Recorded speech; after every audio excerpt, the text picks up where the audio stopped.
শেরপুরে পীরের বাড়ি হামলা, লুটপাটে ও অগ্নিসংযোগ। ANB news desk report.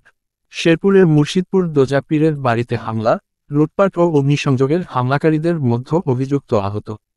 Dhaka medical college হাসপাতালের চিকিৎসাধীন অবস্থায় গ্রেফতারকৃত ৮ জনের মধ্যে বুধবার ভোরে হাফেজ উদ্দিন নামে এক ব্যক্তি মারা যায়। শেরপুরের লক্ষ্মণপুর এলাকায় পীরের বাড়িতে হামলা, ভাঙচুর, লুটপাট ও অগ্নিসংযোগের ঘটনায় জড়িত থাকার অভিযোগে পুলিশ ৮ জনকে গ্রেফতার করে।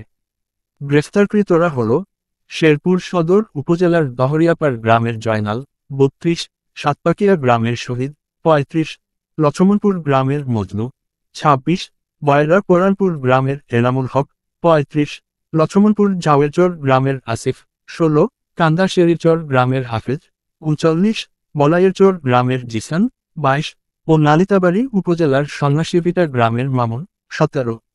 গ্রেফতারকৃতদের মধ্যে হাফেজ ও জয়নাল গুরুতর আহত ছিলেন।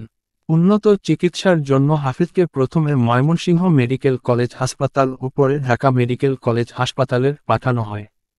সেখানে চিকিৎসাধীন অবস্থায় বুধবার ভোরে হাফেজ মারা যান। পুলিশ ও দরবার কর্তৃপক্ষ সূত্রে জানা গেছে, গত ৫ আগস্ট রাজনৈতিক পট পরিবর্তনের পর থেকে স্থানীয় একটি মাদ্রাসার কয়েকজন শিক্ষক ও এলাকাবাসী সদর উপজেলার লক্ষ্মণপুর এলাকায় অবস্থিত মুর্শিদপুর দরবার শরীফের কার্যক্রম বন্ধের হুমকি দিয়ে আসছিলেন। তাদের অভিযোগ, পীরের দরবারে ইসলাম পরিপন্থী, শরীয়ত বিরোধী কার্যকলাপ পরিচালিত হয়। মঙ্গলবার ভোরে মাদ্রাসার শিক্ষক তরিকুল ইসলাম সহ ৪০০ থেকে ৫০০ জনের একটি দল মুর্শিদপুর পীরের দরবারে হামলা চালায়। দরবারের টিনের বেড়া ভেঙে ভেতরে প্রবেশ করে হামলা, ভাঙচুর ও লুটপাট চালানো হয়।